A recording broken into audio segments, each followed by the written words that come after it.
Hello everyone. आज का जो हमारा एजेंडा है वो है CI/CD। CI/CD is stand for continuous integration and continuous deployment. आज हम लोग जो काम करने वाले हैं उसमें step number first, local system पर मशीन लर्निंग मॉडल को हम लोग ट्रेन करेंगे। ट्रेन करने के बाद में उसे हम गिटहब रेपोजिटरी बनाते हुए गिटहब पर पुश करेंगे और उसके बाद में यूजिंग गिटहब एक्शन हम लोग उसको AWS से कनेक्ट करेंगे ताकि जो भी हमारा लोकल सिस्टम के अंदर जितने भी हमारे फोल्डर्स या फाइल्स जो हैं, एक स्पेसिफिक फाइल या फोल्डर, वो हमारी S3 बकेट के अंदर स्टोर हो जाए। ओके। और जैसे जैसे हम हमारे लोकल सिस्टम के ऊपर जब चेंजेस करते हुए चलेंगे और वो फाइल या फोल्डर जो है वो हमारे सर्वर पर भी रिफ्लेक्ट हो। ठीक है, तो ये एजेंडा हमारा आज का है। तो उसको स्टार्ट करने के लिए सबसे पहले हमने अपना एक ब्लैंक फोल्डर यहाँ पर बनाया, राइट। और इस फोल्डर के अंदर मैं यहाँ पर अब एक VS कोड को ओपन कर लूंगा।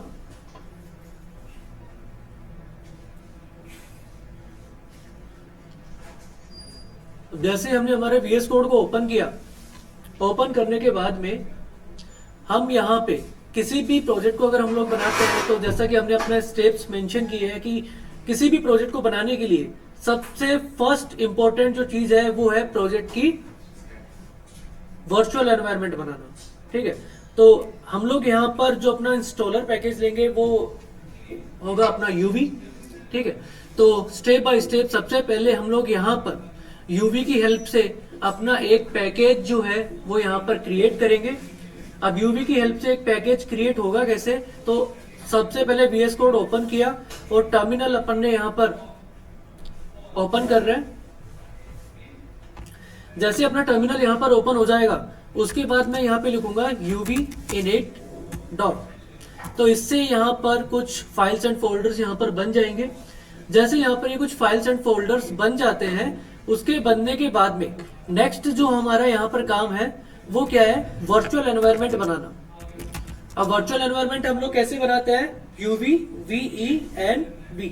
ठीक है, UV VENV की हेल्प से हम लोग यहाँ पर अपना एक वर्चुअल एनवायरनमेंट बनाएंगे और उस वर्चुअल एनवायरनमेंट को एक्टिवेट करने के लिए हमें यहाँ पर अपने कमांड्स जो है वो मेंशन की हुई है। तो .venv/scripts/activate और इसकी हेल्प से हम लोग यहाँ पर अपना जो वर्चुअल एनवायरनमेंट है उसको यहाँ एक्टिवेट करेंगे।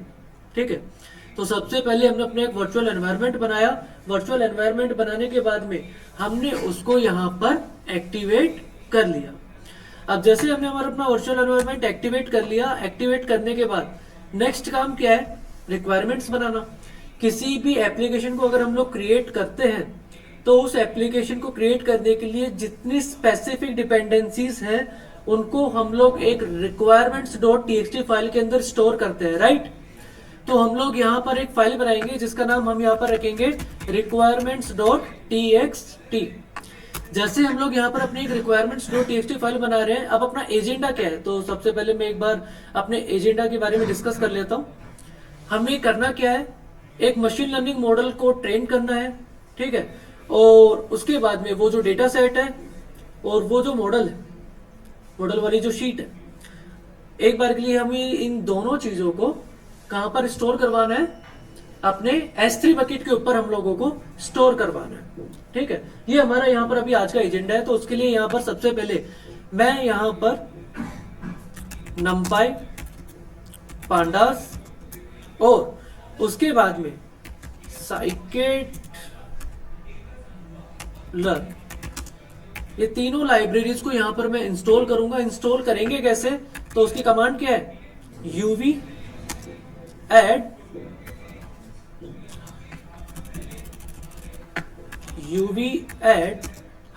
-r and requirements.txt। ठीक है, इसकी हेल्प से हमारी जो requirements.txt फाइल जो है उसके अंदर के जितने भी सारे पैकेजेस हैं वो वन बाय वन यहाँ पर इंस्टॉल होना स्टार्ट हो जाएंगे। और जैसे हमारे सारे के सारे पैकेजेस एक बार इंस्टॉल हो जाते हैं,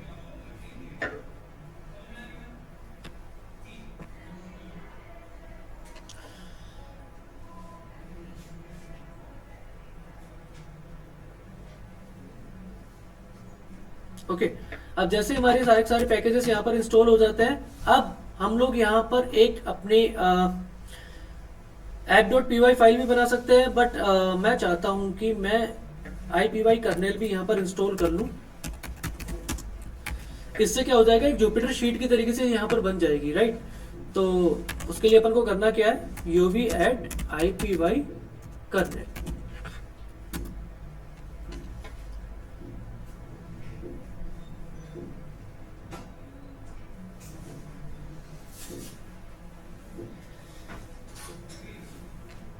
ओके,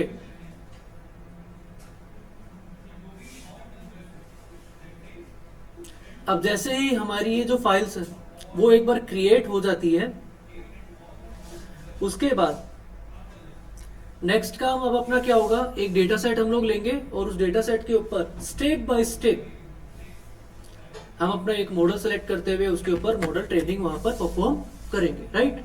तो मैं अब यहाँ पर क्या कर रहा हूँ, सबसे पहले तो अपनी एक app.ipynb के नाम से एक फाइल बना लूंगा, और इस फाइल को रन करने के लिए ये जो हमने यहाँ पर अभी अभी अपनी app.ipynb के नाम से जो फाइल बनाई है उसको रन यहाँ पर अभी करने के लिए अपन को करना क्या होगा, मैं अपने एक कोड के नाम से फाइल पे क्लिक करता हूँ और यहाँ पर इसको एग्जीक्यूट करने के लिए अपना एक वर्चुअल एनवायरनमेंट यहाँ पर हम लोग सेलेक्ट करेंगे।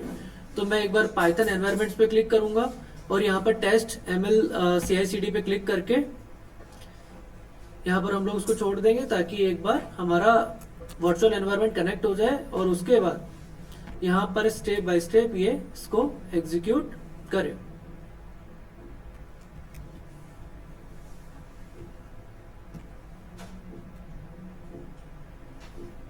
और ये यहाँ पर अभी रिलोडिंग दिखा रहा है, तो एक बार जैसे ही वर्चुअल एनवायरनमेंट अपना कनेक्ट हो जाएगा उसके बाद में यहाँ पर फाइल अपनी स्टेप बाय स्टेप चलना स्टार्ट हो जाएगी। So it is showing me connecting to kernel test ml CI/CD pipeline. जब तक अपना वर्चुअल एनवायरनमेंट एक्टिवेट हो रहा है यहाँ पे इस कर्नेल के साथ में, तब तक हम लोग एक काम करते हैं, एक फोल्डर के अंदर मैं यहाँ पर जो अपना ये जो फोल्डर है उसके अंदर एक डेटा सेट को लोड कर लेता हूँ। तो I have data set, new data set के अंदर let's suppose if I select this data set,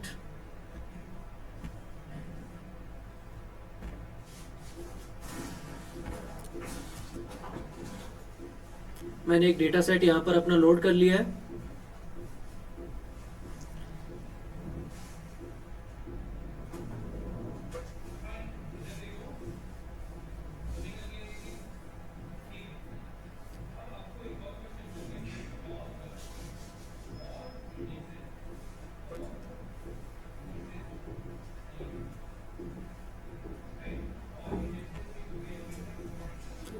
It is taking time। इसको मैं जरा एक बार यहाँ से क्लोज करूंगा।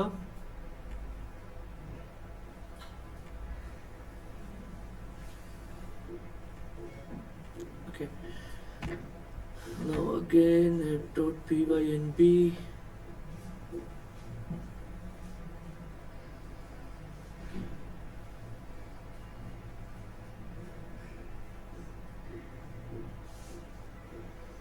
अगर ये टाइम ले रहा है तो कोई इशू नहीं है। हम लोग यहाँ पर क्या कर सकते हैं, वापस एक बार अपना वर्चुअल एनवायरनमेंट एक्टिवेट करते हुए एक test.py के नाम से फाइल बना लेंगे और उसके अंदर स्टेप बाय स्टेप अपना सेम प्रोसेस हम लोग वहाँ पे कंटिन्यू कर सकते हैं। तो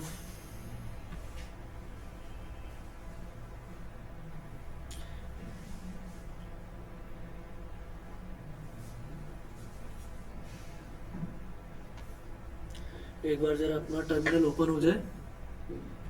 okay, now I will activate my virtual environment, और अब मैं एक यहाँ पे test.py के नाम से अपनी एक फाइल बना लूंगा, ठीक है। और सबसे पहले अपन को करना क्या होगा, numpy और पांडास को हम लोग यहाँ पर इंपोर्ट करते हैं। मुझे अगर अपने डेटा के ऊपर मॉडल लगाने हैं तो मुझे numpy और pandas को इंपोर्ट करना पड़ेगा। और अब उसके बाद में pandas की हेल्प से हम लोग यहाँ पे अपना जो डेटा सेट है उसको रीड कराएंगे। तो रीड कराने की डायरेक्टरी क्या है, इस पर हम लोग क्लिक करेंगे और यहाँ पर अपन को कॉपी पाथ के नाम से एक ऑप्शन यहाँ पर अपन को देखने को मिलेगा और उस पाथ को हम लोग यहाँ पर पेस्ट कर देंगे। राइट नाउ नेक्स्ट इज कि हम लोगों को यहाँ पर सब जगह डबल स्लैश लगाने होंगे।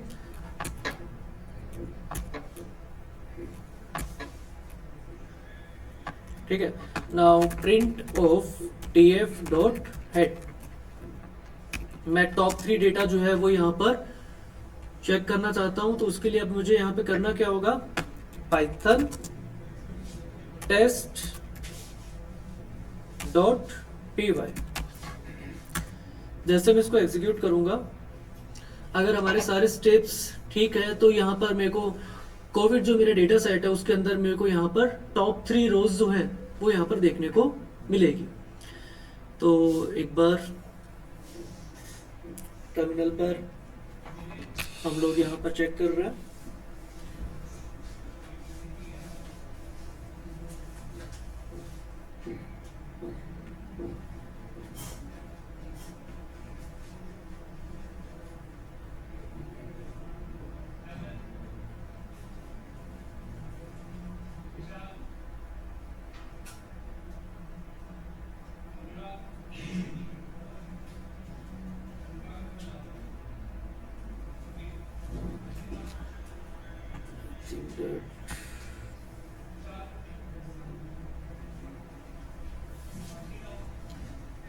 बहुत ज़्यादा ये थोड़ा सा लोड ले रहा है।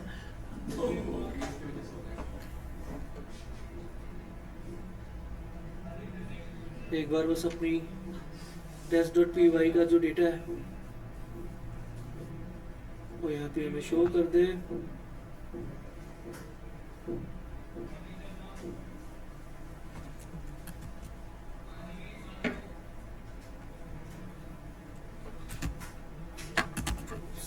And now python test.py।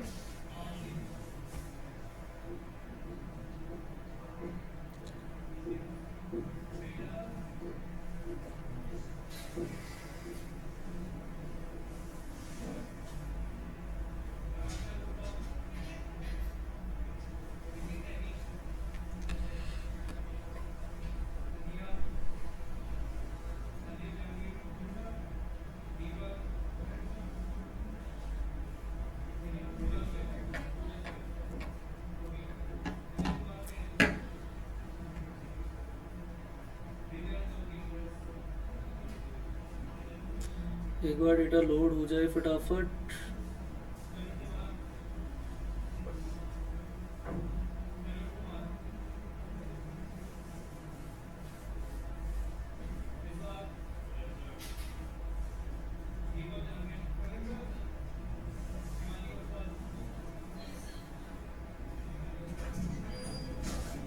ठीक है,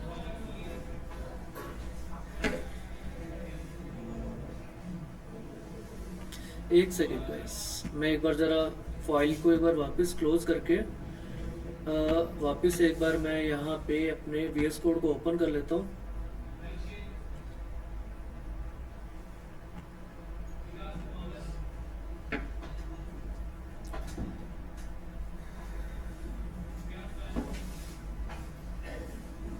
ठीक है, नाउ नेक्स्ट कि सबसे पहले अपना एक वर्चुअल एनवायरनमेंट जो है उसको हम लोग यहाँ पर अपना एक्टिवेट करेंगे।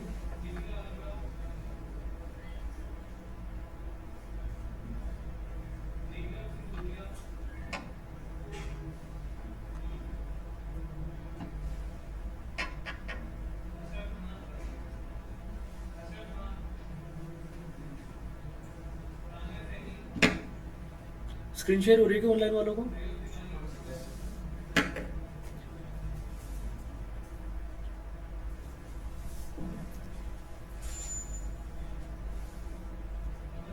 Okay, now next is virtual environment activate किया और उसके बाद में हम लोग एक बार अपनी test.py फाइल जो है उसको एक बार एग्जीक्यूट कर लेते हैं। ताकि एक बार हम लोग अपने डेटा को यहाँ पर लोड कर सकें।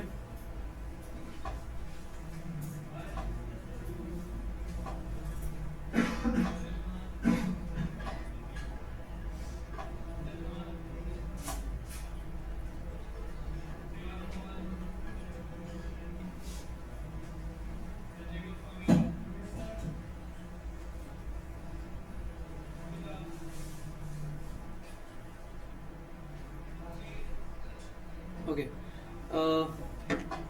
It is taking some time, but जैसे ही हमारा ये जो डेटा है वो यहाँ पर लोड हो जाएगा, उसके बाद में हम लोग यहाँ पर स्टेप बाय स्टेप अपना जो है, मतलब कि आप जो है डेटा की डायरेक्टरी आप किसी भी तरीके की यहाँ पर रख सकते हो। आपको मॉडल ट्रेनिंग करनी है लोकल सिस्टम के ऊपर, या फिर आपको अपाचे के थ्रू जो है कंडीशन लगानी है यूजिंग द डेटा इंजीनियरिंग। जिस तरीके से अपन लोग यहाँ पे कंडीशन लगाना चाहिए लोकल सिस्टम के ऊपर हम लोग अपना कोड लिख सकते हैं, राइट। अभी जो है फिलहाल यहाँ पर ये जो है थोड़ा सा टाइम जो है वो ले रहा है, तो अभी एक बार के लिए मैं इसको यहाँ पे क्रॉस करता हूँ। हम लोग अपने एजेंडा के ऊपर एक बार वापस आता है, और हमारा जो एजेंडा था वो अपना यहाँ पर था कि कैसे हम हमारे जो लोकल सिस्टम की जो एप्लीकेशन है उसको किस तरीके से कनेक्ट करें via CI/CD on the AWS, right. तो हम लोग एक बार उसके ऊपर डायरेक्टली कनेक्ट करता है। तो उसको कनेक्ट करने के लिए मान लो मैंने यहाँ पर अपनी फाइल्स एंड फोल्डर्स बनाए।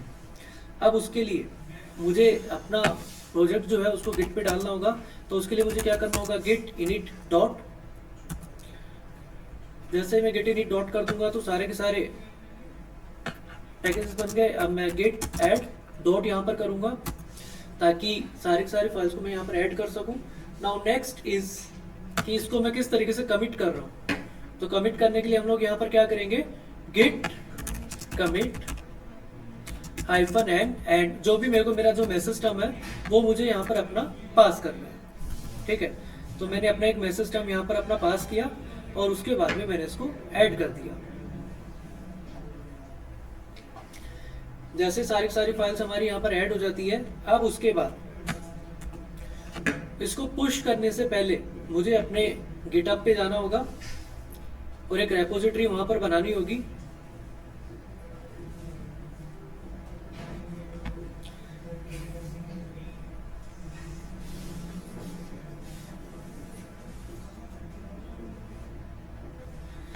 हम लोग जाएंगे गिटहब पे,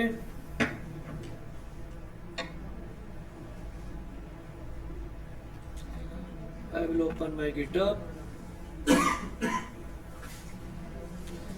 जैसे हम लोग अपने GitHub पे ऊपर चले जाते हैं, जाने के बाद जो अपना नेक्स्ट काम है यहाँ पे एक न्यू रेपो पे मैं यहाँ पे क्लिक करूंगा, और रेपोजिटरी का नाम यहाँ पर स्पेसिफाई करूंगा।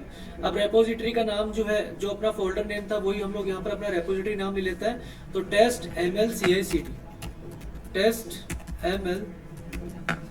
CI/CD के नाम से मैंने यहाँ पर अपनी एक रेपोजिटरी बना ली, और इसको यहाँ से मैं क्या कर दूंगा, क्रिएट कर दूंगा। जैसे मेरी यहाँ पे रेपोजिटरी जो है वो क्रिएट हो जाएगी, होने के बाद नेक्स्ट काम क्या है कि मैं अपनी जो ब्रांच है उसको मेन यहाँ पे रख दूंगा। तो यहाँ से गेट ब्रांच जो है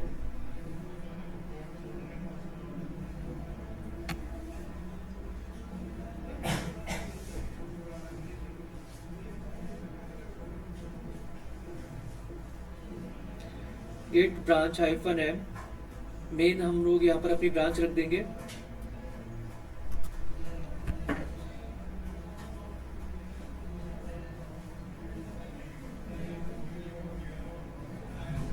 ठीक है, मेन ब्रांच से कनेक्ट करने के बाद नेक्स्ट काम हमारा क्या है कि इस रेपोजिटरी को हमें यहाँ पर पुश करना है। तो पुश करने के लिए मैं यहाँ पर ओरिजिन से इसको कनेक्ट करूंगा, और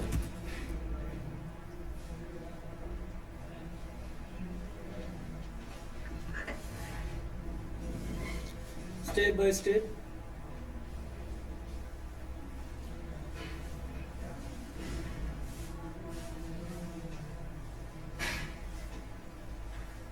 ठीक है। नाउ क्लिक टू दिस, ताकि ये एक बार हमारी एग्जीक्यूट हो जाए।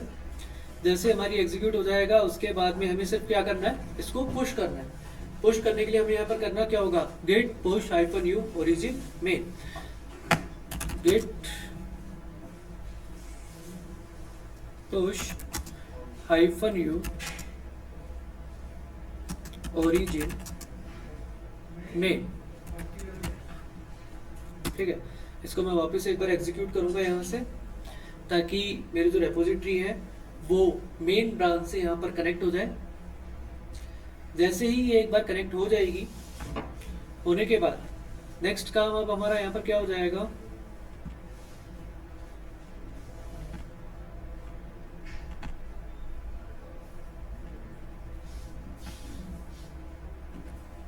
स्टेप बाय स्टेप हमारा जो कोड है वो गिटहब के ऊपर पुश होगा। तो यहाँ से हमारा जो कोड है 1 बाय 1 गिटहब के ऊपर पुश हो चुका है।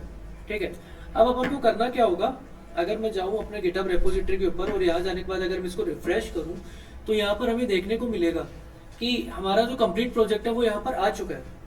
अब ये जो कंप्लीट प्रोजेक्ट हमारा यहाँ पर आया है, इस प्रोजेक्ट के अंदर हमें अब कनेक्शन स्टैब्लिश करना है यूजिंग द CI/CD। तो उसके लिए हमें देखो यहाँ पर आपको एक्शंस के नाम से एक ऑप्शन देखने को मिलेगा। इस एक्शन के ऊपर अगर मैं क्लिक करता हूँ तो यहाँ पर मुझे डिफरेंट तरीके से कि मैं किस तरीके से CI/CD को कनेक्ट कर सकता हूँ, एक पब्लिश पाइथन पैकेज के थ्रू या बिल्ड एंड टेस्ट जेंगो। अगर मान लो मैं इस पर क्लिक भी करता हूँ कॉन्फ़िगर करने के लिए, तो यहाँ पर मेरे को एक डायरेक्टरी देखने को मिलेगी। और वो डायरेक्टरी क्या है, .github के नाम से एक फोल्डर बनाना है, वर्कफ्लोज के नाम से एक फोल्डर बनाना है, और उसके अंदर आपकी YAML फाइल का नाम आपको पास करना होगा। ठीक है, तो अपन यहाँ पे क्या करेंगे, इसी डायरेक्टरी के थ्रू कि भाई .github के अंदर वर्कफ्लोज के अंदर अपनी YAML फाइल जाएगी। तो मैं यहाँ पर जाऊंगा और एक यहाँ पर सबसे पहले एक फोल्डर बनाऊंगा .github फोल्डर के अंदर एक सेकंड डायरेक्टरी, वो होगी मेरी वर्कफ्लोज की, और उसके अंदर जो मेरी फाइल होगी, अब मैं ऑलरेडी मेरे पास जो है एक S3 सिंक की एक फाइल पड़ी है, तो मैं उसको एक बार यहाँ पर इंपोर्ट कर लूंगा और आपको स्टेप बाय स्टेप उसके बारे में एक्सप्लेन करूंगा। तो I have my .github folder के अंदर, वर्कफ्लोज फोल्डर के अंदर I have this S3 sync file. मैं इसको यहाँ से लोड करूंगा और उसके बाद में यहाँ पे वर्कफ्लोज फोल्डर के अंदर मैं एक बार इसको पेस्ट कर देता हूँ। ठीक है, अब देखिए स्टेप बाय स्टेप कि सबसे पहले हमने यहाँ पर S3 सिंक के नाम से जो फाइल बनाई है YAML फाइल, उसके अंदर हमने क्या क्या मेंशन किया है। सबसे पहले हम लोग वो देखते हैं कि जो मेरी सिंक की फाइल का नाम है, उसका नाम मैंने रख दिया कि लोकल फोल्डर से S3 को मैं कनेक्ट कर रहा हूँ। किस ब्रांच के ऊपर मैं कनेक्ट कर रहा हूँ, मेन ब्रांच के ऊपर। आप चाहे मेन ब्रांच से कनेक्ट कर रहे हो तो मेन यहाँ पे मेंशन करेंगे, मास्टर के ऊपर आप काम कर रहे हो तो मास्टर, या किसी अनोदर ब्रांच के ऊपर आप काम कर रहे हो तो यहाँ पर उस ब्रांच का नाम आपको यहाँ पर मेंशन करना होगा। अब हमने यहाँ पे क्या किया कि सबसे पहले ये 1 बाय 1 मेरी रेपोजिटरी को चेक करेगा, मेरे AWS के क्रेडेंशियल्स को चेक करेगा, और AWS के क्रेडेंशियल्स कहाँ स्टोर है, AWS के अंदर रेपोजिटरी के अंदर सीक्रेट्स के अंदर AWS की एक्सेस की आईडी अवेलेबल है और उसकी सीक्रेट एक्सेस की, ये दोनों चीजें वहां पर अवेलेबल है। रीजन मेरा IP South 1 है, और उसके बाद में मैं यहाँ पर कर देता हूँ, क्योंकि मुझे चाहिए कि मुझे एंटायरली जो फोल्डर है उसको यहाँ से कॉपी करना है, और S3 के लोकल S3 के अंदर मैं एक बकेट बनाऊंगा और वो बकेट का नाम मैं यहाँ पे मेंशन कर रहा हूँ। हालांकि इसके अंदर मैं अभी मॉडिफिकेशंस करूंगा। ओके, तो मैं अब इसको एक बार जरा पुश करूं, git add डॉट करके git commit -m, और मैं यहाँ पे बोल देता हूँ कि S3 YAML added। Now next is git push -u origin main। ठीक है, तो स्टेप बाय स्टेप हमने सबसे पहले क्या किया कि एक YAML फाइल बनाई, और उसकी डायरेक्टरी अपने को किस तरीके से मिली, .github का फोल्डर, उसके अंदर वर्कफ्लोज का फोल्डर, और उसके अंदर अपनी YAML फाइल की स्क्रिप्टिंग अपन को लिखनी है। YAML का मतलब होता है या टर्नओवर मार्कअप लैंग्वेज, जिस तरह HTML का मतलब होता है hyper text markup language. Okay, अब उसके बाद में जैसे हमने इसको यहाँ से पुश किया, अब मैं मेरे सिस्टम पे यहाँ पे जाकर के अगर इसको रिफ्रेश करूंगा तो यहाँ पर मेरे को देखने को मिलेगा कि मेरी डायरेक्टरी यहाँ पर आ चुकी है। ओके, और ये जो डायरेक्टरी आई यहाँ पर देखो S3 YAML added but cross आ रहा है। अब मैं अगर एक्शंस पे जाकर के देखूंगा तो यहाँ पर मेरे को देखने को मिल रहा है कि ये जो मेरी YAML फाइल मैंने ऐड की वो वर्कफ्लोज यहाँ पर मेरा नहीं चल रहा है। मेरा जो वर्कफ्लो आ रहा है वो वर्कफ्लो क्या बता रहा है, यहाँ पर मेरे को फेलियर यहाँ पे बता रहा है। ठीक है, मेरा जो वर्कफ्लो है वो यहाँ पर मेरे को यहाँ पे स्टेटस कर रहा है कि वो फेलियर है। ठीक है, अब जैसे हमारे पास यहाँ पर हमारा वर्कफ्लो का स्टेटस फेलियर आ रहा है, उसके बाद मैं क्या करूंगा, मेरे को मेरे AWS के क्रेडेंशियल्स यहाँ पे कनेक्ट करने होंगे।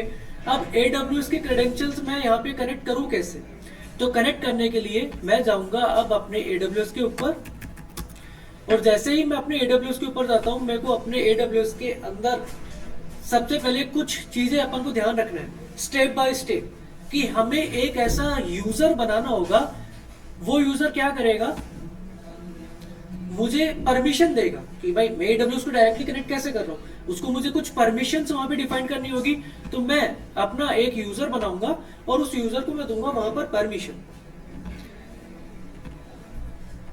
ठीक है, तो मैं एक बार इसको लॉगिन कर लेता हूं।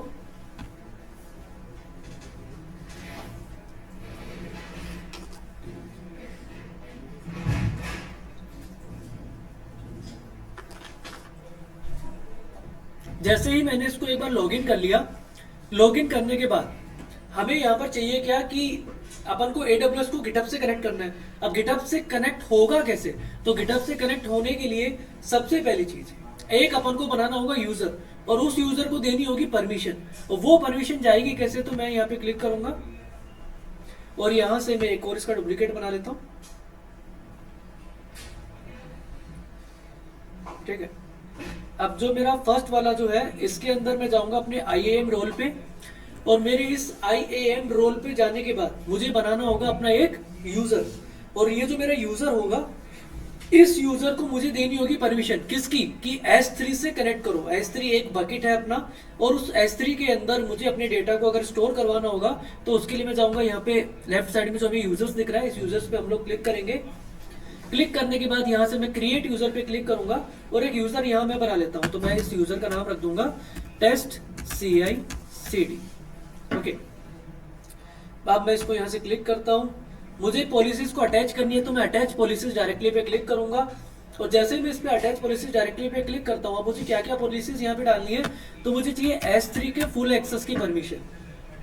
ओके, इसके अलावा मुझे और किसी तरीके की कोई परमिशन चाहिए, तो मुझे इसके अलावा और कोई परमिशन यहाँ पे नहीं चाहिए। मुझे S3 के फुल एक्सेस की परमिशन से काम मेरा हो जाएगा। एडमिनिस्ट्रेटर एक्सेस सीखने के हिसाब से सही है, लेकिन वैसे हमें इसे नहीं देना चाहिए। एडमिनिस्ट्रेटर एक्सेस कभी भी प्रोडक्शन पे हमें प्रोवाइड नहीं करना चाहिए। ठीक है, तो मैंने सिर्फ और सिर्फ S3 एक्सेस की यहाँ पे परमिशन दे दी और उसका एक यूजर यहाँ पे बना दिया। जैसे ही मैंने अपने एक यूजर बनाया, अब इस यूजर के अंदर मैं जाऊंगा, और यूजर के अंदर जाने के बाद में यहाँ से हमें क्रिएट एक्सेस की के नाम से एक ऑप्शन दिख रहा है, और इस क्रिएट एक्सेस की पे मैं क्लिक कर दूंगा। अब ये जो एक्सेस की होगी, ये क्या करेगा, मेरे गिटहब से मेरे AWS को कनेक्ट कराने का काम करेगा। मुझे इसको CLI के लिए सेलेक्ट करना है, स्क्रॉल डाउन करते हुए yes I understand about the recommendations click करूंगा। Now I will create my access key, और यहाँ पर जो है मेरी एक एक्सेस की और एक सीक्रेट एक्सेस की, दोनों यहाँ पर मेरी आ चुकी है। ओके, अब मुझे क्या करना होगा, अपने AWS पे आना है, और AWS के अंदर आने के बाद में अपने कोड पे वापस आना है। मैं जाऊंगा इस कोड के सेटिंग्स पे, और यहाँ पर मुझे जाना होगा एडवांस सीक्रेट एंड वेरिएबल्स में, और सीक्रेट एंड वेरिएबल्स में यहाँ पर दिख रहा है मुझे एक्शंस। मैं इस एक्शंस पे क्लिक करूंगा, और इस एक्शंस पे क्लिक करने के बाद यहाँ पर हमें दो तरीके के सीक्रेट्स यहाँ पर देखने को मिल रहे हैं, एक रेपोजिटरी का सीक्रेट, एक एनवायरमेंटल सीक्रेट। तो मुझे जाना है अपने एक रेपोजिटरी सीक्रेट पे। सीक्रेट का नाम, अब सीक्रेट का नाम हम लोग क्या देंगे, जो हम लोगों ने अपनी YAML फाइल के अंदर स्क्रिप्टिंग के अंदर मेंशन किया है। एक तो है AWS एक्सेस की ID, और दूसरा है AWS सीक्रेट एक्सेस की।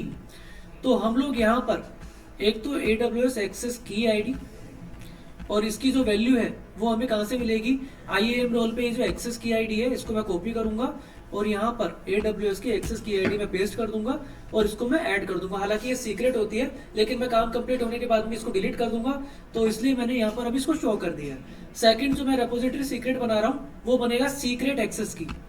तो यहाँ से AWS के सीक्रेट एक्सेस की को मैंने यहाँ पे कॉपी जो है, यहाँ से मैं इसको कॉपी करूंगा, और कॉपी करने के बाद में मैं यहाँ पर इसको पेस्ट कर दूंगा। Now I will click on this add secret. तो मेरे दोनों के दोनों जो कनेक्शंस थे वो मैंने यहाँ पर अपने डाल दिए हैं। तो जैसे ही यहाँ पर अपने कनेक्शंस आ गए, अब वापस मैं अपने कोड के ऊपर जाऊंगा,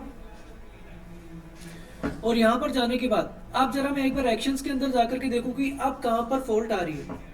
ओके, तो अगर मैं मेरे YAML फाइल के अंदर स्क्रिप्टिंग के अंदर अगर जाऊं, अब क्या इशू आ रहा है तो उसके लिए हम लोग इसके अंदर जाकर के चेक कर सकते हैं। तो ओके, नाउ पहले वाला एरर था, मैं एक बार वापस इसको रीरन ऑल द जॉब्स कर देता हूँ। ठीक है, तो जैसे मैं इसको रीरन कर दूंगा तो वापस स्टेप बाय स्टेप काम करना स्टार्ट कर रहा है। अब देखो यहाँ से अपलोडिंग टू S3 दिखा रहा है और मेरा स्टेटस जो है वो यहाँ पर इन प्रोग्रेस दिखा रहा है। अब अगर मैं इसके अंदर जाकर के चेक करूं तो वापस ही फेल हो गया। फेल होने का रीजन क्या था? आप AWS क्रेडेंशियल्स तो गए आपके, लेकिन आपने एक S3 के नाम से बकेट ही नहीं बना रखा जिसके अंदर मेरा वो जो है कोड जो है वो वहां पर जाए। तो उसके लिए मुझे अब यहाँ पे क्या करना होगा, मैं जाऊंगा अपने AWS के ऊपर और मुझे अपने एक S3 के अंदर एक बकेट बनाना होगा। और वो बकेट जो है, मान लो मैं यहाँ पर कोविड से रिलेटेड इंफॉर्मेशन के ऊपर काम कर रहा हूँ, तो मैं एक बार यहाँ पर कोविड पेशेंट के नाम से एक बकेट बना दूंगा। ठीक है, कोविड पेशेंट डेटा के नाम से एक बकेट बना दूंगा और ये जो बकेट मैं बनाऊंगा उसी बकेट को मुझे अपने स्क्रिप्टिंग के अंदर, यानी कि अपने जो कोड है उसके अंदर YAML फाइल के अंदर मेरे को डालना होगा। ओके, तो स्टेप बाय स्टेप सबसे पहले हमें अपना एक बकेट यहाँ पे क्रिएट करना होगा। तो I will click on this create bucket.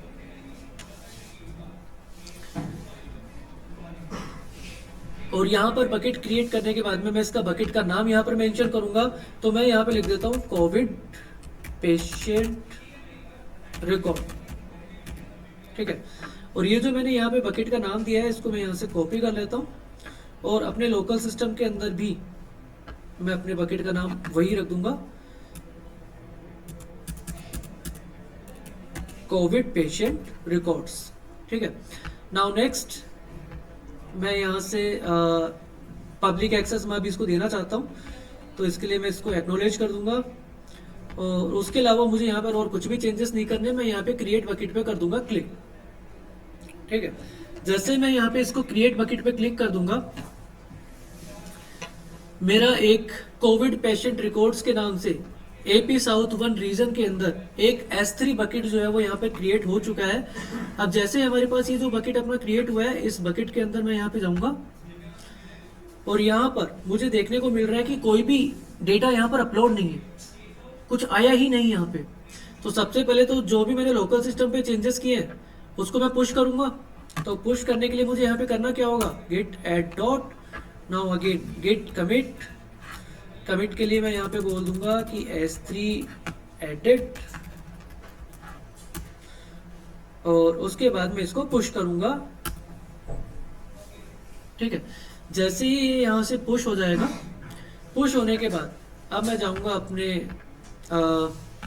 VS code पे, सॉरी गिटहब पे, और यहाँ पर जाने के बाद मैं इस कोड पे जाकर देखता हूँ कि क्या मेरा यहाँ पर अपडेट हुआ या नहीं हुआ। तो S3 एडिट के नाम से यहाँ से वर्कफ्लो पे आ रहा है, तो इसका मतलब अभी अपडेट हो चुका होगा। अब मैं अगर एक्शंस पे जाकर के चेक करूं, ओके, अब मेरे को सिंबल यहाँ पे क्या देखने को मिल रहा है, ग्रीन। और यहाँ पर अगर मैं जाकर के चेक करूं तो यहाँ पर क्या बोल रहा है, स्टेटस इसका क्या आ चुका है, सक्सेस। और यहाँ पर अगर आप जाकर के चेक करोगे तो स्टेप बाय स्टेप इसने अपने सारे जॉब्स को यहाँ पे रन किया है। अब अगर ये सब कुछ चला है तो यहाँ पर तो मेरे को कुछ डेटा दिखा क्यों नहीं, तो इसके लिए आप इसको रिफ्रेश करो अपने बकेट को। जैसे हम लोग यहाँ पर रिफ्रेश करेंगे, रिफ्रेश करने पर हमें यहाँ पर देखने को मिलेगा, ये देखो कोविड पेशेंट रिकॉर्ड्स जो अपना बकेट का नाम था, उस बकेट के अंदर ये सारी की सारी हमारे यहाँ पे फाइल्स एंड फोल्डर्स आ चुके हैं। ठीक है, अब मान लो मेरे को कोई एक नई फाइल बनानी है और उसको मैं सर्वर पे लेकर के आना चाहता हूँ, तो उसके लिए मुझे अब सिर्फ करना क्या होगा, अपने यहाँ पर आने के बाद में मैं जैसे एक मैं कुछ भी एक अपनी फाइल यहाँ पे मैं क्रिएट कर दूंगा। तो मैंने यहाँ पे बना दिया new.py के नाम से, मान लो मैंने एक फाइल बनाई और उसके अंदर मैंने कुछ भी लिख दिया, age = 5, b = 10, now print of a and b। कोई भी हम लोग लॉजिक जो है वो यहाँ पे अपना क्रिएट करने के लिए अभी हम लोग सिर्फ और सिर्फ टेस्टिंग करना चाह रहे हैं कि किस तरीके से भाई कोड हम लोग कुछ भी यहाँ पर अपना मेंशन कर सकते हैं और उसको हम लोकल सिस्टम पे चला सकते हैं। लेकिन अब हमारा जो पर्पस है वो सिर्फ और सिर्फ ये है कि लोकल सिस्टम पे हम लोग जो काम कर रहे हैं उसको किस तरीके से हम लोग कनेक्ट करें अपने S3 बकेट के थ्रू। ठीक है, तो अब लोग अब हमें करना क्या होगा कि मैंने एक फाइल यहाँ पे बनाई है, तो मैं इसको ऐड करूंगा। ऐड करने के बाद मैं इसको कमिट करूंगा, git commit -m और फाइल का नाम तो न्यू फाइल एडिट। जैसे मैंने इसको कमिट कर दिया, कमिट करने के बाद मैं इसको पुश करूंगा तो git push -u origin main. जैसे मैंने इसको यहाँ पर कनेक्ट कर दिया, कनेक्ट करने के बाद मैं अब जरा वापस अपने गिटहब पे जाऊंगा, कोड पे जाऊंगा, एक न्यू फाइल new.py यहाँ पर आई है, ठीक है। अब जरा मैं इस बार एक्शंस पे जाऊं तो ये देखो न्यू फाइल एडिट के नाम से एक मेरा वर्कफ्लो यहाँ पे चल रहा है। अगर मैं इसके अंदर जाकर के चेक करूं, इसका भी स्टेटस क्या आ चुका है, सक्सेस आ चुका है। अगर ये सक्सेस आया है तो मैं यहाँ पर आने के बाद अगर इसको रिफ्रेश करूं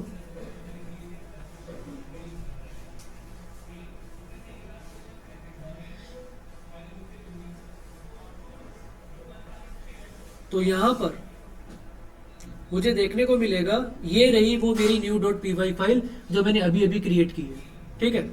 तो हमने अब यहाँ पर अपना एक कंप्लीट स्टेप्स ऑफ प्रोसेस एक इस तरीके से क्रिएट कर लिया है कि लोकल सिस्टम पे हम लोग जो भी चेंजेस करेंगे उसको सिर्फ एक ट्रिगर क्लिक करना है और वो सीधा मेरे AWS के S3 बकेट पे कनेक्ट हो जाएगा, वहां पर वो अपलोड हो जाएगा। This process is known as continuous integration and continuous deployment, ठीक है। तो मैं एक steps.txt के नाम से एक फाइल बना देता हूं जिसके अंदर मैं सारी चीजें अभी तक जो हमने की है उसके बारे में एक बार मैं मेंशन कर देता हूं। steps.txt के नाम से मैं एक फाइल बना देता हूं। तो देखो हमारा जो एजेंडा था वो क्या था कि मैं मेरे लोकल सिस्टम पे जो भी अपना एक प्रोजेक्ट बना रहा हूं उस प्रोजेक्ट को मैं कैसे यूजिंग CI/CD मैं उसको AWS पे S3 बकेट पे पुश करूं, ठीक है। ये हमारा एजेंडा था। इस एजेंडा के लिए सबसे पहले हमने यहाँ पे क्या क्या किया, स्टेप नंबर 1 की अगर हम बात करें तो एक वर्चुअल एनवायरनमेंट हमने बनाया और उसको हमने क्या किया, एक्टिवेट किया। फिर उसके बाद हमने यहाँ पे स्टेप नंबर 2 की अगर हम लोग बात करें, requirements.txt फाइल बनाई, ठीक है, जहां पर हम लोग सारे पैकेजेस को स्टोर करने के लिए रखे हुए हैं। फिर स्टेप नंबर 3 हमने एक ऐप या फिर test.py के नाम से हमने यहाँ पर अपनी एक फाइल बनाई जहाँ पे we will have our project, ठीक है। अब उसके बाद में स्टेप नंबर 4 हम लोग यहाँ पर क्या कर रहे हैं कि लोकल सिस्टम से अपन को कनेक्ट करना है तो we will push our code to GitHub. Now step number 5 for CI/CD we have to create directory किस तरीके से होगी, .github, फिर उसके अंदर वर्कफ्लोज और उसके अंदर हमारी जो YAML फाइल है s3.yaml के नाम से हमने अपनी एक फाइल बनाई और उसके बाद में then push this code to GitHub। जैसे हम लोग हमारे कोड को GitHub पे पुश कर देंगे उसके बाद में step number 6 and this is now connect GitHub to AWS S3 bucket.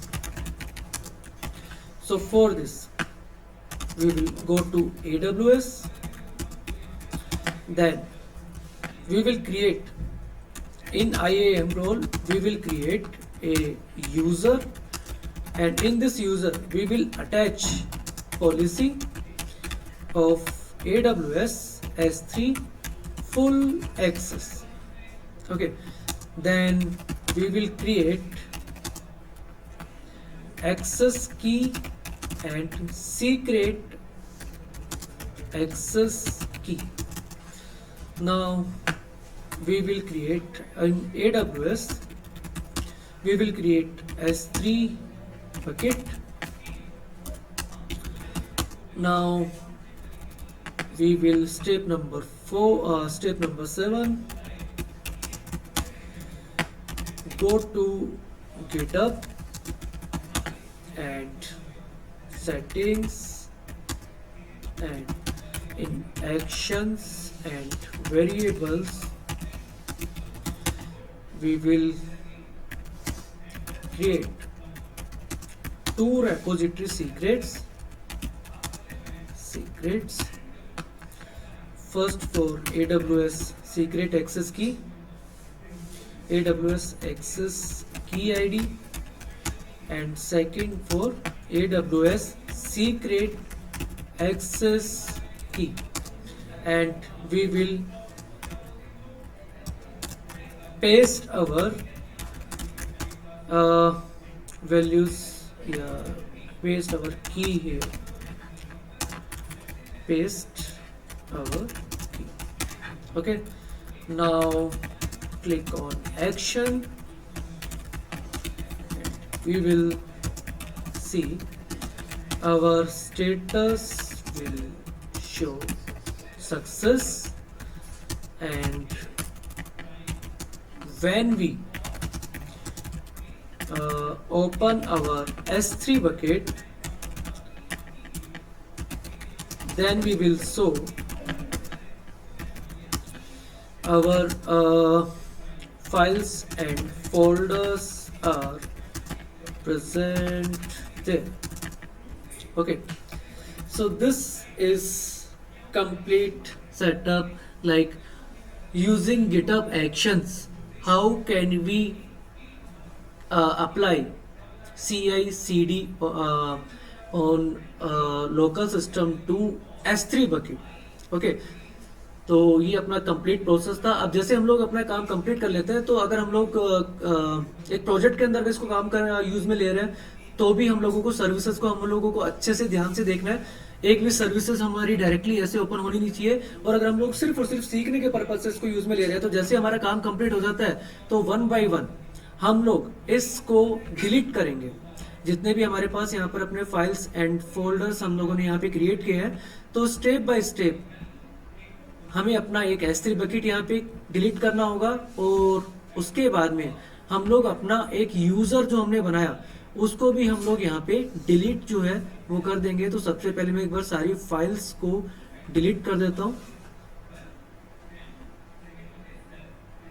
Okay, तो मुझे इसको एक बार परमानेंटली डिलीट करना है. Now click on delete objects. ठीक है, okay, now click to close. अब उसके बाद में मैं वापस अपने बकेट्स पे जाऊंगा और यहाँ पे जो मेरा एक बकेट्स मेरे को दिख रहा है, उस पर मैं क्लिक करूंगा और इसको मैं डिलीट कर दूंगा. इसको डिलीट करने के लिए मुझे अपना जो बकेट का नाम है उसको यहाँ से कॉपी करना होगा, और इस बकेट का नाम भी मैं यहाँ पे पेस्ट कर दूंगा, और मैं अपना बकेट जो है वो यहाँ से डिलीट कर दूंगा. तो जैसे हम लोगों ने स्टार्टिंग में अपने बकेट को क्रिएट किया, उसी तरीके से हम लोगों ने यहाँ पे अपने बकेट को जो है डिलीट कर दिया है. ओके, तो बकेट को जैसे ही डिलीट हमने यहाँ पे किया, डिलीट करने के बाद हम लोग जाएंगे अपने IAM रोल पे, और IAM रोल पे जाने के बाद में मैं एक बार अपने जो मैंने एक यूजर जो मैंने बनाया, उस यूजर को मेरे को डिलीट करना है. तो मैं इस पर क्लिक करूंगा और इसको मैं डिलीट करूंगा. और डिलीट करने के लिए ये मेरे को बोल रहा है कि आपको एक्सेस की डीएक्टिवेट करनी पड़ेगी. तो मैंने इसको डीएक्टिवेट कर दिया, और डीएक्टिवेट करने के बाद में मैं इसको यहाँ पे कंफर्म कर दूंगा, और मैं अपना यूजर जो है उसको डिलीट कर दूंगा. ठीक है, अब जैसे ही मैंने अपना यूजर जो है उसको डिलीट कर दिया, मैं इसको रिफ्रेश करता हूँ और चेक करता हूँ कि क्या यहाँ पर मुझे और यूजर्स यहाँ पे दिख रहा है. तो यहाँ पर मुझे एक भी रिसोर्स यहाँ पे यूजर्स का दिन शो कर रहा है. तो मैं अब वापस एक बार जरा अपने AWS पे जाऊंगा और एक बार वापस इसको क्रॉस चेक करने के लिए हम लोग जो है यहाँ पे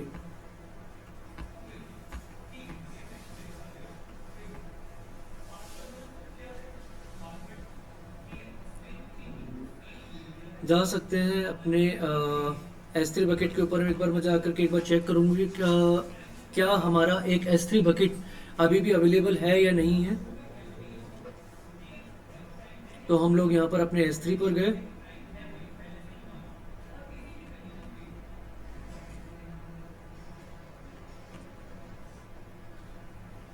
ओके, तो यहाँ पर ही हमें शो कर रहा है क्रिएट बकेट करके। तो इसका मतलब अपना जो बकेट है वो यहाँ से डिलीट हो चुका है। तो अपना आई एम रोल भी डिलीट हो चुका है, अपना S3 बकेट भी डिलीट हो चुका है। Okay, so that's it guys. जैसे अपना काम कंप्लीट हो जाता है उसके बाद में हमें यहाँ पर देखने को मिलेगा ये ग्रीन सिंबल। तो इसका मतलब अपनी जो CI/CD पाइपलाइन है वो परफेक्टली यहाँ से कनेक्ट हो चुकी है। अगर आपको यहाँ पर क्रॉस देखने को मिले, इसका मतलब हमारी जो CI/CD पाइपलाइन है वो कहीं ना कहीं पर जो है फेलर हो रही है, और उसके बग को हम लोगों को ट्रेस करना होगा और उसको वहां पर हमें ठीक करना होगा। तो आज का हमारा जो एजेंडा था वो एजेंडा ये था कि किस तरीके से हम लोग अपने लोकल सिस्टम के ऊपर एक एप्लीकेशन या प्रोजेक्ट बनाते हैं, और उस एप्लीकेशन या प्रोजेक्ट या कोई भी हमारा सोर्स ऑफ कोड, जो भी हमारा कोड है, उसको किस तरीके से स्टेप बाय स्टेप गिटहब के ऊपर पुश किया जाता है। गिटहब के ऊपर पुश करने के बाद में किस तरीके से एक्शंस के अंदर हम लोग यहाँ पर connectivity using the GitHub actions हम लोग वहां पर CI/CD परफॉर्म कर रहे थे। तो हम लोग वहां पर जाकर के देखें कि उसकी जो डायरेक्टरी है वो डायरेक्टरी है .गिटहब, फिर उसके अंदर वर्कफ्लोज, फिर उसके अंदर हमारी फाइल का नाम, और उसके बाद में हमने अपनी जो स्क्रिप्टिंग बनाई उस स्क्रिप्टिंग को हमने गिटहब पे पुश किया, और उसके बाद अपन AWS पर गए। एक यूजर बनाना था ताकि हम लोग उसको गिटहब से अटैच कर सके, और एक S3 बकेट बनाना था जिसके अंदर हमारा डेटा स्टोर हो सके। सो इस सारे प्रोसेस से हमने देखा कि किस तरीके से CI/CD हम लोग कनेक्ट कर रहे हैं यूजिंग गिटहब एक्शन।